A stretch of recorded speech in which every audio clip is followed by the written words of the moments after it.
students, this is question from chapter light, question number 30 of practice questions for session 2022-23. An object of height h is kept at point p in front of mirror.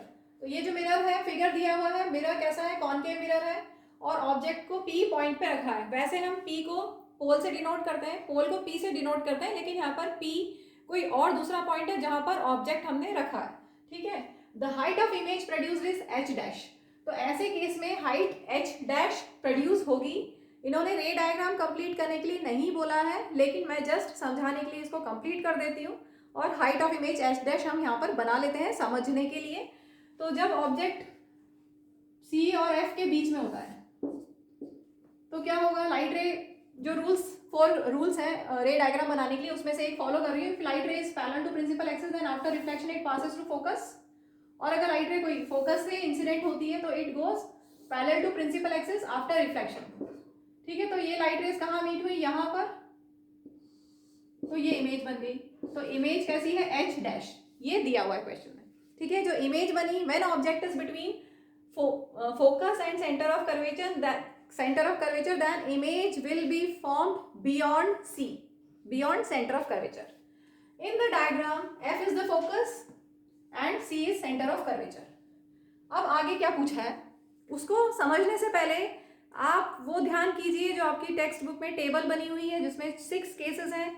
Concave mirror में 6 cases होते हैं, जिसमें से 5 cases होते हैं real and inverted image के और एक केस होता है वर्चुअल एंड इरेक्ट इमेज का. ठीक है. तो मैं अभी सिर्फ उसमें से मेन जो है वो समझाने के लिए मैंने यहाँ लिखा है. अगर ऑब्जेक्ट फोकस पे होगा, if object is at f, then image will be highly enlarged. Image form will be highly enlarged. If object is between center of curvature and focus, then image will be enlarged. If object is at C, center of curvature, then image will be of same size as the object. And if object is beyond C, then image will be diminished. And if object is at infinity, then image will be highly diminished point size. ठीक है. तो इससे क्या conclusion निकला, जैसे जैसे आप mirror से दूर जा रहे हो, पहले f पे थे, फिर centre of curvature and f पे है, फिर c पे है, फिर c से बियॉन्ड गए, फिर इंफिनिटी पे गए. जैसे जैसे आप मिरर से दूर जा रहे हो, as you move away from mirror,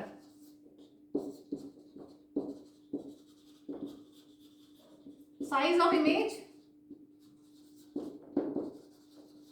कैसी होती जा रही है, डिक्रीज हो रही है. पहले हाई एनलार्ज है, फिर एनलार्ज है, फिर सेम साइज, फिर डिमिनिश्ड, फिर पॉइंट साइज. तो साइज ऑफ इमेज डिक्रीजेस.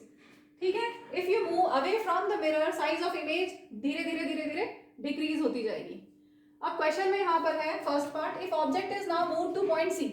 अब हम ऑब्जेक्ट, जब पहले यहाँ पे हमने इस वाले सिचुएशन में इमेज कहाँ बनी, बियॉन्ड सी, और कैसी है, बियॉन्ड सी पे इमेज जो बनेगी वो डिमिनिश्ड होगी. ठीक है.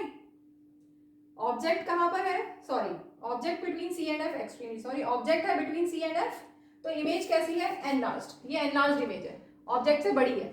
ठीक है. तो इमेज अभी हमारे पास एनलार्ज्ड इमेज है, उसकी साइज कुछ ऐसी है. अब सोचो कि आप सी पे आए. अब अगर इसी में मैं रेड मार्कर से बना देती हूँ. अगर आप सी पे आ गए हो, ऑब्जेक्ट को हमने सी पे रखा, तो क्या होगा, अब ध्यान से देखिएगा, ये इंसिडेंट रे, ये रिफ्लेक्टेड रे. ठीक है. अब यहाँ से फोकस से निकालते हैं हम इंसिडेंट रे को, तो ये दोनों कहाँ मीट हुई, रिफ्लेक्टेड रेज मीट हुई यहाँ पर सी पर. तो अब पहले इमेज h डैश थी, अब देखो इमेज छोटी हो गई. ठीक है. तो if object is now move to point C, तो इमेज कैसी हो गई, height of image now produced will be less than h dash. Clear दिख रहा है, छोटी है इमेज. तो आप ये टेबल तो याद रखनी ही है. इस कंसेप्ट को ध्यान रखिए कि as you move away from the mirror size of image decreases. तो उसको डायरेक्ट भी कर सकते हैं, इतना रे डायग्राम बनाने की जरूरत नहीं है. अगर आपको ये कंसेप्ट क्लियर है तो आप डायरेक्ट कर सकते हो. अब हम इसका सेकेंड पार्ट करते हैं. सेकेंड पार्ट में दिया है, if the focal length of the mirror is 20 centimetre. तो आपको f दिया हुआ है 20 सेंटीमीटर, और फिगर के अकॉर्डिंग ये कॉनकेव मिरर है, और कॉनकेव मिरर में f नेगेटिव होता है. And distance between points p and c is 10 centimetre. p और c के बीच का ये वाला डिस्टेंस आपको दिया हुआ है 10 centimetre. Determine the distance between the images produced when the object is kept at P and C. तो इमेजेस के बीच का डिस्टेंस आपको बताना है। तो पहले हम फर्स्ट केस जो मैंने ये वापस बनाया है, फर्स्ट केस लेते हैं जब ऑब्जेक्ट पी पे है तब इमेज डिस्टेंस कितना होगा वो हम पहले कैलकुलेट कर लेते हैं। तो ध्यान से देखिए, एफ दिया हुआ है 20 सेंटीमीटर, मतलब यहाँ से यहाँ तक का डिस्टेंस 20 सेंटीमीटर है between pole and focus. Focal length is distance between pole and focus 20 centimetre. और सेंटर ऑफ कर्वेचर उसका डबल हो जाता है, फोकल लेंथ का डबल सेंटर ऑफ कर्वेचर का डिस्टेंस होता है। सेंटर ऑफ कर्वेचर मतलब कितने डिस्टेंस पे सेंटर ऑफ कर्वेचर, ये क्या हो गया, ये हो गया रेडियस, यहाँ से यहाँ तक हुआ रेडियस ऑफ कर्वेचर। और आपको पता है F equal to R by 2 होता है, तो R कितना हो गया 2F, दैट मीन्स 40 सेंटीमीटर। तो यहाँ से यहाँ तक उसका डबल 40 सेंटीमीटर है, यहाँ से यहाँ तक 40 सेंटीमीटर, ये 20, ये टोटल 40 और यहाँ से यहाँ तक 10, तो ये कितना होगा 10 प्लस कितना प्लस 20 इज 40, 10 प्लस 10, तो यहाँ से यहाँ तक का डिस्टेंस भी हमें मिल गया। ठीक है, ये 10 distance, C P is 10, P F is 10 और पी और एफ और पोल के बीच का भी के बीच का डिस्टेंस 20 सेंटीमीटर। ठीक, अब ऑब्जेक्ट डिस्टेंस कितना हुआ, यहाँ से हम ऑब्जेक्ट डिस्टेंस निकाल लें।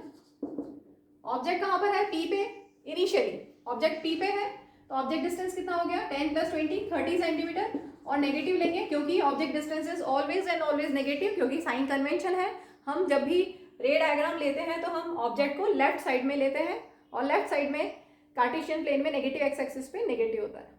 ठीक है, तो u इज ऑलवेज नेगेटिव। इसको हम यूज करते हुए, इन वैल्यूज को यूज करते हुए मिरर फॉर्मूला लगाते हैं और हम u की वैल्यू कैलकुलेट करते हैं यूजिंग मिरर फॉर्मूला।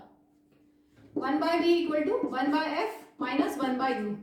अब वैल्यूज पुट करते हैं, 1/f, f इज -20, मैं नेगेटिव साइन ऊपर लिख रही हूँ, माइनस फॉर्मूले का, और u इज -30। ठीक है, so this comes out to be -1/20 और माइनस माइनस प्लस हो गया।